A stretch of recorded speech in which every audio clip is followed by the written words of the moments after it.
Good afternoon, everybody. I hope you're well. Thank you very much for attending this panel. I love it to see there's so many people. We're so excited to hear what you guys have to say today.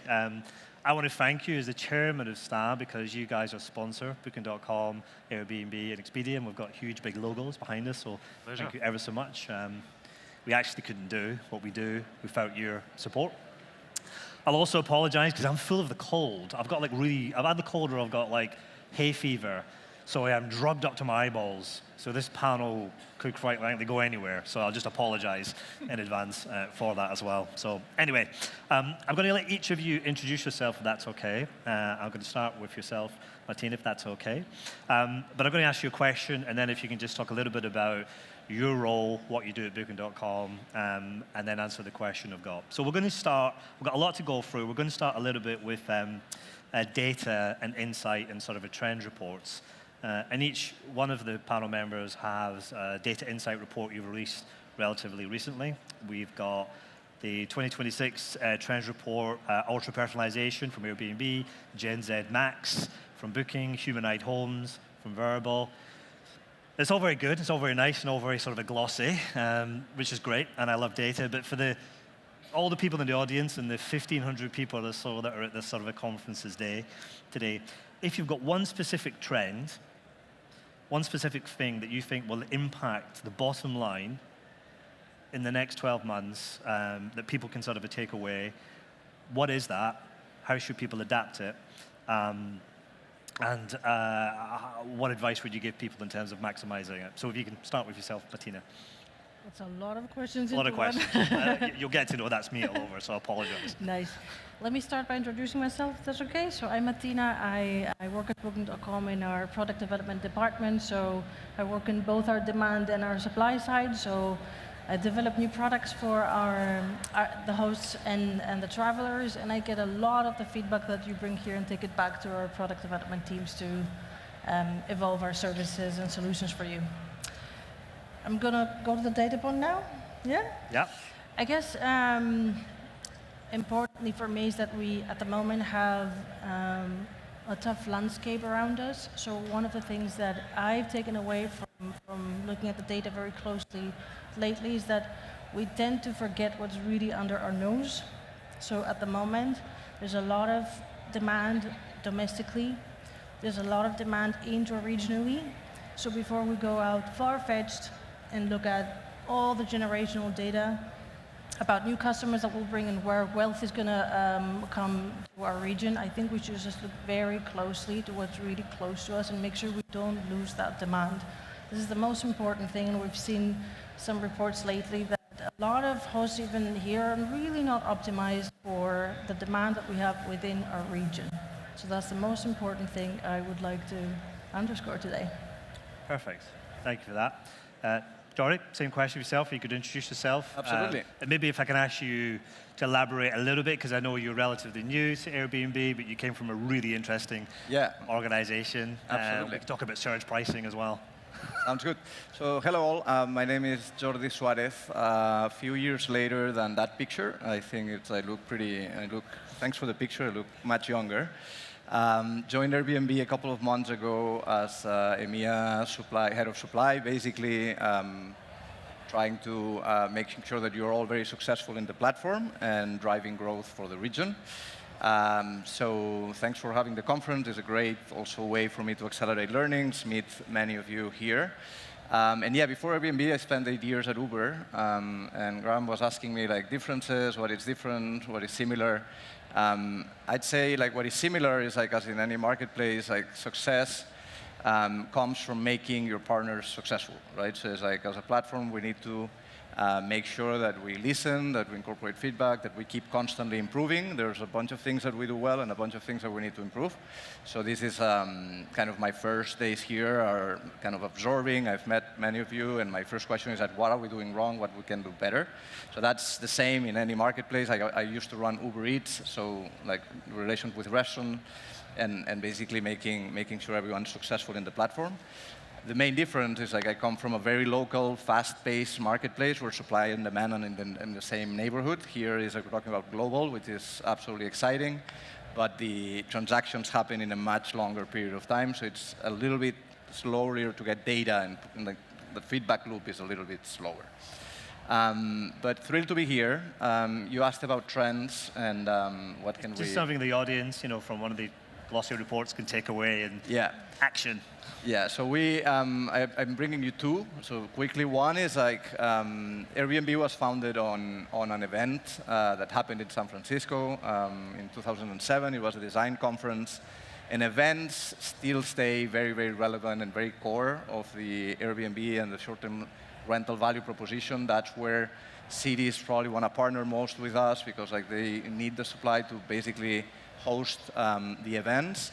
And it can be, these events can be great opportunities to acquire new supply, and what we're seeing from our own data is new hosts, new homes, not only come for the event, but in our case, more than half stays later and keep hosting. So events keep being a very relevant, we see 65% of top searches this year match dates and cities from top events, so it's still very relevant.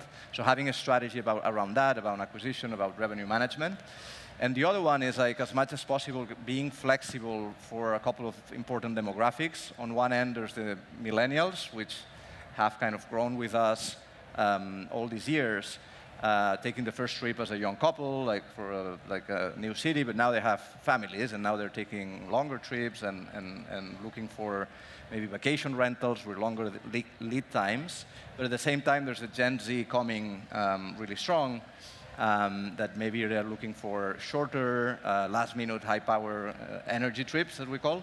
So basically, we're trying to, one, stay very relevant for millennials, two, grow with the Gen Z, so we can keep bringing audiences to hosts. We're partnering with Duolingo to tailor to that demographic. So as it's possible, kind of tailor, if you can combine those two, longer stays for millennials and eventually filling some of the gaps with Gen Zs, that's very powerful and can fill the calendars of everyone. Right, we'll come back to that a little bit if that's okay, but I think we move on to your good self, James. Yeah. James Cassidy, head of Vrbo Supply, EMEA and APAC as of a couple of months ago. Been in online vacation rentals 20 years, quite some time, yeah. Do I beat you, Graham? Well, I've been in travel 30 years, but only 10 years in vacation rental. Okay, very good, very good. Seen a lot of change, obviously. The one thing to action right now for Vrbo is promotions. I can see a bunch of partners that are familiar in the audience. Can I get a show of hands who's adopted promotions on Vrbo so far? All right, okay, that's not bad. I think we can do better. Early data was, we launched middle of last year. The early adopters were seeing a 40% increase in conversion. We had an early adopter, an integrated property manager who put all 4 promotion types on their properties, which don't stack with each other, individual promotions. They saw a 67% increase in bookings to their properties that had promotions versus those that didn't. So if there's one action you can take after today is adopt the promotion suite from Vrbo. There you go. Perfect. Thank you. Just coming back to Uber for kind of a little bit. So yesterday, I don't know if this is a good example or a bad example, but tube strike today as well. And what I witnessed was real surge pricing. So I think we were trying to book a cab for an MP to come today for an event. I think it was £120 on Uber for wow. a 10-minute sort of a journey. The sort of a surge sort of a pricing.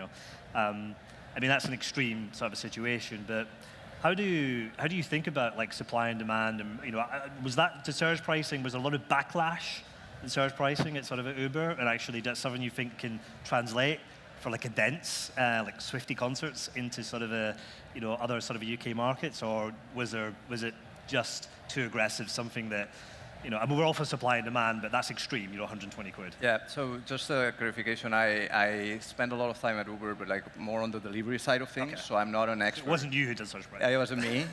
But I have to say, the surge price, it was a way of kind of getting you some supply when you need it, right? So it's when it's busy, you'd rather have a ways of transportation that eventually is more expensive. And so it's a way of trying to balance the marketplace in a way. It's not nothing more than that. Of course, there's a lot of complexity behind it, but yeah, not an expert.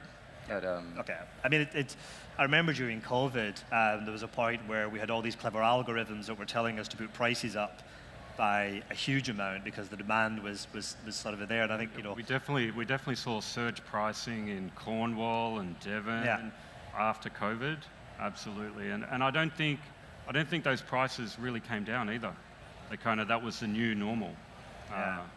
I think what will be interesting this year, slightly off topic this year, is like what happens with the summer in certain destinations, given some of the challenges in overseas travel. But we'll park that because we've got a lot to go through. We're going to talk about AI. I'm a huge fan of AI. Anybody who knows me knows I'm just like a geek, and I'm sitting here with Meta glasses on and like AI note pins and stuff like that. But there's a lot of hype. And there's a lot of AI slop, and now every report I seem to get is like 10 times longer than it should be. The framing of it, I think, is people will continue to want to go on holiday. I'm not sure AI can replace that. I think actually people will still want someone to look after their home for them in a professional manner. I believe trust is going to be one of the key things that will still be a differentiation. You know, who do I trust to book my home or my trip, whatever it may be. And for me, I think AI is a bit of a step.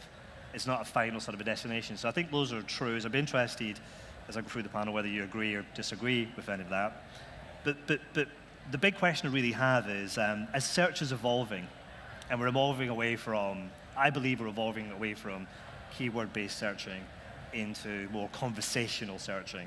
And my question really is, how are you thinking about that in your organization?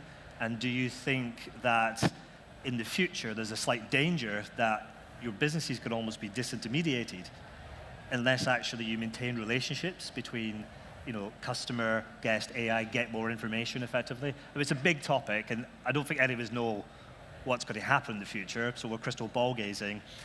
But you don't spend $600-700 billion in investment in hyperscalers companies not with a view of sort of making them return some investment at some point. So, and you're all taking very different approaches to AI. You know, I've listened to a lot of your CEOs talking about various different sort of things. But maybe just come back to yourself, Matina, in terms of Booking.com, who I know have been using AI, or what we used to call machine learning, for years. But how do you sort of think about that? Do you agree or disagree with my 4 statements? And how are you really thinking about protecting the business in the future, and what role do you think us as partners can play? Yeah. I would first like to start removing the whole conversation from just the search part, because I think this is just one of the benefits of AI at the moment, and one of its manifestations. So what I want to first start with is that AI should become like the Touch ID on your phone that became Face ID, and you didn't even think about using it because it became very permeated. Now, for us, first of all, let me start. I'm not in the prediction business. I can't predict what's going to disappear or not, but what I can say is that at this point in time, all of us should prepare for, I think I'm not, You're back. All of us should be prepared for various scenarios. I don't know how people will search in the future, right? I know that their search patterns and behaviors are already being informed and changed semester after semester. Like you said, the trust element is really key. Can we get a handheld just in case Matina's mic pops out a little bit? Yeah. Just keep going now. Yeah. Thank you. Yeah. Is that good? Perfect. Okay. In fact, I can hear you better as well now. All right. Let me get back to my train of thought. So as you rightly pointed out, trust is a very important element. So this changes every time we do research. People give us another indicator of how much they're trusting the results that they get from AI, the answers that they get from it, the problem solving and solutions that they get from it. And that's evolving by the semester. So I can't predict how the search is going to happen. But again, going back to my initial statement, it is important to see AI as an enabler of many things. And for us, across the connected trip, from the search part, we're already even there having various strategies of broad search, narrow search, which is where your statement earlier about moving from keywords into conversation. So there's not one type of search. There are people who come with a very specific intent, and we have to broaden their horizon, right? And we've seen a benefit from that. So actually, about a third of our searches that start with an undefined intent or even a hotel intent end up in a vacation rental, because we've done a very good job broadening someone's horizon and enabling them to search, putting their needs first. So this is where going away from keywords is going to take the attention away from filters that we used in the past, and we're very excited that this is happening actually, because this really narrows down their choice. So the more we use language, the more options are going to broaden. And another very magical thing is going to happen, where you're going to understand how the mindset of how someone is searching. There's a lot of wisdom hidden into how someone describes their trip, so we can understand how complex it is, what their needs are, how determined or fixated they are on A versus B versus C of their trip, so we can help them shape it. But again, the trip is not the search. The search is the imagination and the shaping of the trip, right? The trip happens when it actually happens, which means that there are stages. From the time that someone plans, the time they have to modify and change something, to the time they actually are on the trip and a disruption happens and they have to deal with it. So for us, this is the role that AI will play, permeated across the board of that, answering questions, being helpful, and developing that level of trust. But maybe going into your statement about, are we facing risks? I am sure that a lot of you think of customer service as someone who picks up the phone.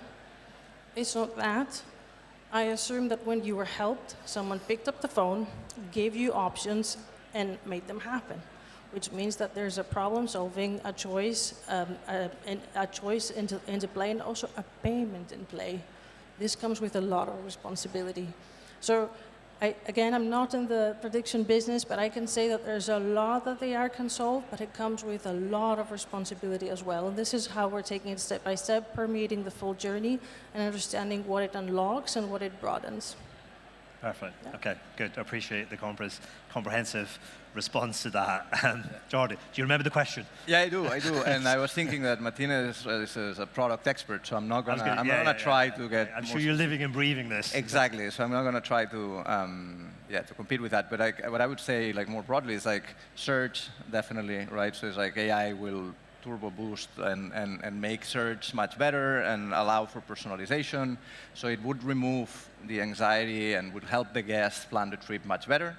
That's one area. Customer support, like, will make it much easier to resolve issues. That generally is like, if like customer support teams, if they deal with a bunch of issues, they cannot give the same level of attention that if AI takes more and like they only deal with the more complex ones. So like customer support is going to get better.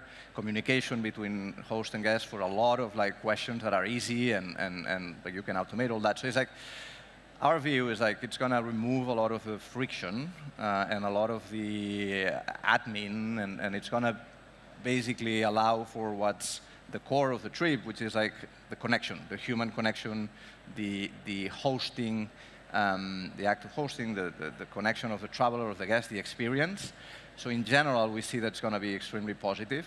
Of course, there's the question of like, this intermediation, or that. It's like, who knows? I don't think it will happen, because like, I would say everyone is thinking, like, my industry will be this, like, but OpenAI won't do everything, right? So it's like, that's not going to happen. I think that's going to happen is like the models and LLMs and all of the stuff, like, will make a lot of the experts in each vertical better. And that's my prediction, but like, I'm not an expert. I'll let others. But yeah, like, we're looking at surveys on UK hosts, for instance, and the pride of hosting, like this, sharing the home, sharing the experience is a big factor. It's a much bigger factor than only revenue or revenue generating. So that human aspect of connection and hosting, that's the core, and that will remain. So yeah, that's how we view it. And James, I mean, Expedia, the parent company, we're one of the early adopters in quite a lot of things. We're the first people to do partnerships with sort of a ChatGPT and building into the SDK. So, which was over 2 years ago now. Yeah. Things have moved so quickly. And last year we partnered with Perplexity for their launch of their Comet agentic AI browser. And I personally book all the travel for my wife and 3 children, our holidays. It's a huge amount of work. And when it goes wrong, they let me know. And when it goes right, it's kind of like normal. I would love some help with the bookings. But, you know, travel we know is complicated. You know it as property providers. The human touch is important. People are actually flying and driving and catching trains and staying, and things can go wrong. The trust that the platforms provide the travelers is vital to help make things right.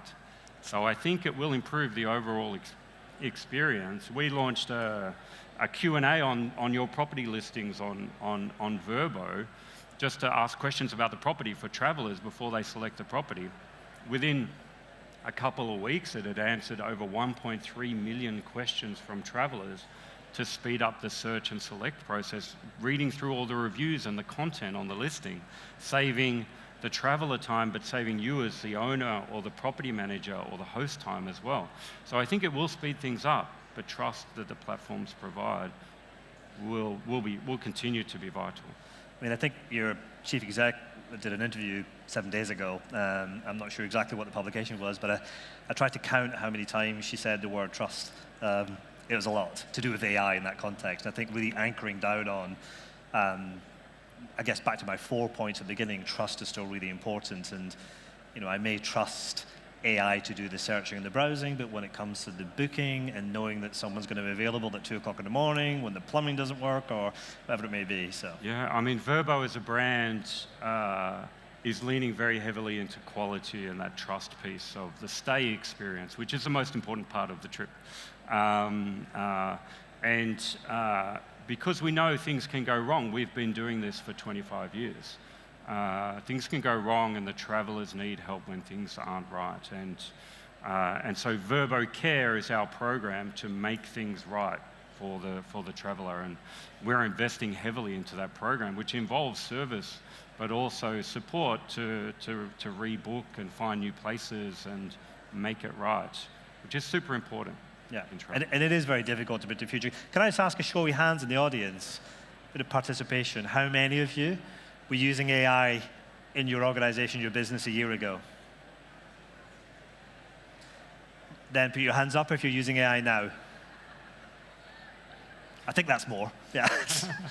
I mean, the world is moving so quickly, it's difficult to predict. Let's talk about data. Or data. I mean, AI loves sort of a data. And I think there's a general perception out there that as platforms, you hold on to all the most valuable data, all the most valuable guest data. So beyond the basic booking data, is there one piece of available data or insight that you have that you can make accessible or is on your platform or is on your intranet, extranet, whatever it may be, that us as partners can use through the dashboards that you think is being underutilized, that we could all use? Because I often, when I sometimes go to the meetings and I'm like, I didn't know that existed, that data. And you're like, well, we're not hiding it from you, Graham. It's there. You just haven't asked for it. So again, James, I'll start with you. I'll go in reverse order if that's okay. Yeah, great. So we invest a lot in market research. And so our latest data, our unpacked data from last year said there were the 3 most important things for a VR traveler when they're making a booking. Number 1 was price. I heard price, front row, well done. Price, low price, not high price.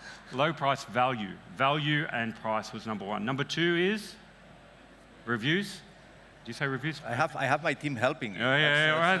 These are well-educated people, yeah? We're coordinating not just in fashion sense, but in other ways. And the third, most important, traveler need booking a VR. It started particularly important in COVID and continues to be important. Flexibility. Yeah. All right, so you know we continue to talk to partners about low price, adoption of promotions. Not everyone put their hand up when asked about promotions, but the number 1 traveler need is low price value. So adopt promos. Number 2 is reviews. Of course, you work hard to get the best review score and you will continue to. But flexibility, I still speak to partners all the time that have no refund bookings.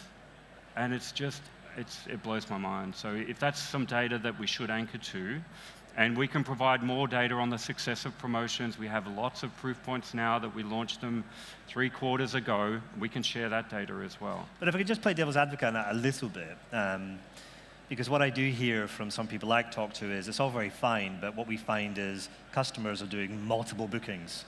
And we make it so flexible for them to sort of cancel and easy for them to refund. You know, they're stacking it. And we don't know, how many bookings a customer has actually made. If you told us how many bookings a customer made, maybe we'd have a slightly different view about what we do. So is that something you see? Do you see booking stacking sort of going on where customers are making multiple bookings and then partners have shared that concern, and they've shared that experience. I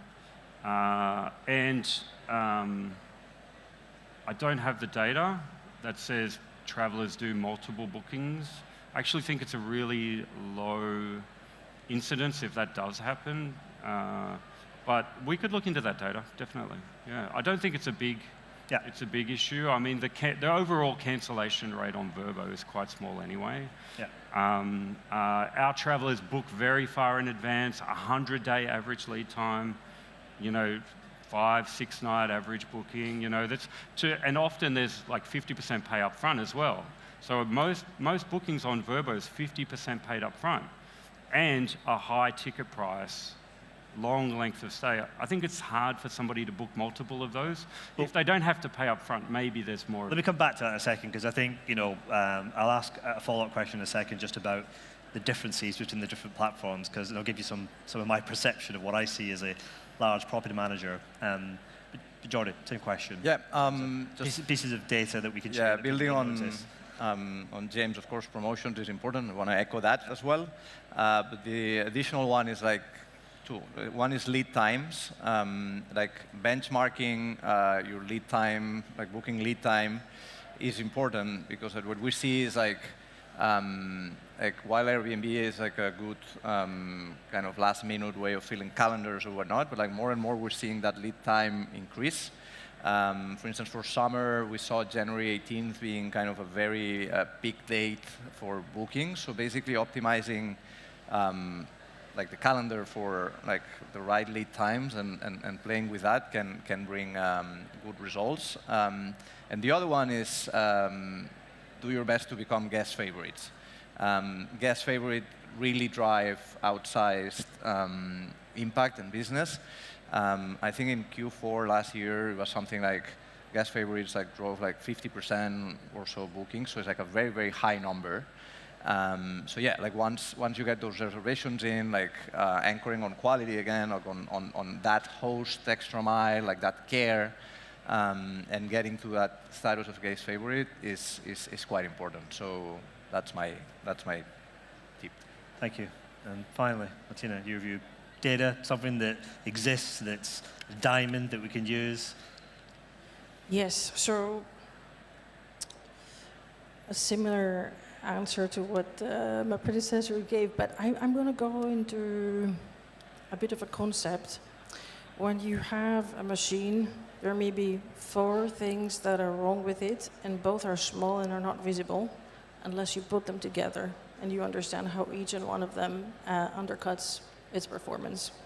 This is exactly what we've seen with some properties. So what we've done recently is we've developed what we call a foundation score, which we are hoping to get through GenAI tooling to you as our partner, so you can actually analyze this data at scale, which shows you which of the 5 foundations some properties have forgotten. And when I say foundations, flexibility is one of them.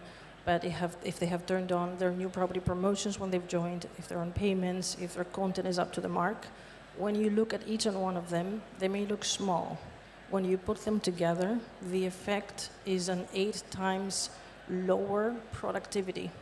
So this is a very simple concept. This is why I said at the start, sometimes we forget to look under our nose before we go too far into the new wealth. We are actually not optimized for what we have in front of us. I do recognize, though, and after a lot of partner discussions, that this data is very hard to look at scale, and if we provide this property by property, it's very hard for you to act on. So we're actually working together with connectivity providers to make sure you have this data accessible at any point in time and you can stop the leak as fast as possible. So that's, for me, a data point that we have discovered. We know it's not actively used, but we also know that we have a responsibility to make it a little more user-friendly, especially for scale. I'm also going to expose one data point that is actually not being used, and we know it's there, and we just discovered recently that it's actually a lot of information that you want from us. As you probably know or don't know, we have now probably being the last in the row to do that, but it was a very important step. We have added request to book, and as we expose more and more of these features to connectivity providers, we told them how to fetch the data about the guest profile and history, and then they asked us, "Wow, do we have that?" And I'm like, "Yeah, you do. You just don't provide it at your host platform at the moment." So everyone needs data. The most important thing is to make it accessible at the moment of a decision or a strategy. So this is what we are putting a lot of our effort on at the moment. That sounds really interesting. And I know for years Booking have had the quality score, the mechanism, and it is difficult at an individual unit level to piece it all sort of together. But I also know from experience, the more you optimize, the more you improve that, you can directly see the impact it has on conversion and sales. So we've got 3 minutes left. I can't believe it's gone so quickly, so thank you. I'm going to move a little bit to what some people may call the elephant in the room. I'm going to talk about commissions. Now, not specifically about commission rates and so forth, but this is more around sort of the value, because I think there's a general sentiment that is large operators, that the cost of distribution is rising. It's just getting more expensive. Whereas support can feel maybe a little bit more automated. You may choose to sort of disagree with that. But if we step back and we stripped away, all the branding and some of the gloss and everything you sort of do from the core sort of platforms, what would you articulate is the real core value proposition that you deliver for the partners? And I'll help because we do 1 million bookings a year as a business. You represent about 25%, roughly, of the volume that comes through the business I look after. I know that when it comes to late, last-minute bookings, you're brilliant at doing it. I also don't want to have marketing campaigns in international markets, and you're amazing at doing that. And actually, each one of you guys provide volume slightly differently, different lengths of stay, different ADR. So I can sort of see that. But if you have to give your final pitch in final 2 minutes, what's a core value proposition in terms of differentiation that you want to articulate? Jordi, we'll start with you, if that's okay. That's okay. I was thinking earlier that I was going second all the time. Yeah, I'll just keep moving it around. Airbnb is the best. No, I would say, to me, it's a combination of trust and quality. So we were talking earlier about trust. I think that what Airbnb brought is like that network of cross ratings and insurance, air covers. So it's like a way for hosts to find guests and guests to find hosts in a way that's trustable and brings peace of mind to all parties. And I know we have opportunities on that. Like, of course, it's not an easy equation to match. But that's one. Like, the quality aspect and the human connection element is another one. And finally, I think it's like what you said, right? So it's like it's not only the brand, but the fact that we bring that demand and that global scale. And like, there's countries where Airbnb has brand awareness of 100%, right? It's almost a verb, and it's a concept, and I think that benefits kind of the ecosystem as a whole. James? Vrbo is the VR or holiday rental specialist. I think we understand the VR market better than anyone else. We've been in the game the longest for VR. Some of our brands going back 3 or 4 decades in vacation rentals, and it's all about quality. I hear from partners, including many in this room right now, that say that we have the best quality travelers, and that we treat our partners, you all, the best. Our policies are dedicated, and we understand you, and we let you run your businesses the way you want to run them. That's why you should list with Vrbo. Finally, ignore the clock. Matina. Clock is... I wouldn't actually underestimate the value of scale. and international demand. I can tell you right now from our marvelous account managers back there from the UK team have actually shown our partners that our vacation rental demand is holding really strong in the UK at the moment, despite the rest of the segments actually not pacing very well because they rely a lot more on the hotel type of demand that might be impacted by a lot of what's going on into the world right now. So that's actually not small. The scale of demand and our ability to drive it is really big. And I would also say, just wrapping up what we said earlier about AI investments and things like that, it is a really complex world. It comes with a lot of responsibility, it comes with a lot of investment and research. This is not small. I don't know how each property manager individually can do that alone. We can't even do it alone. This is why we're partnering very closely with every AI platform there is, right? So this is not small. We don't know how search behaviors are going to go. We don't know how consumers are going to behave in the future. But we have the scale and the investment to invest in multiple scenarios and bring you along into that. Brilliant. Well, listen, thank you. I can say on behalf of the association, it is true partnerships. I can say on behalf of a large property manager, genuine partnerships when my team interact with you guys. Please can we give them a round of applause and thank you very much for your time.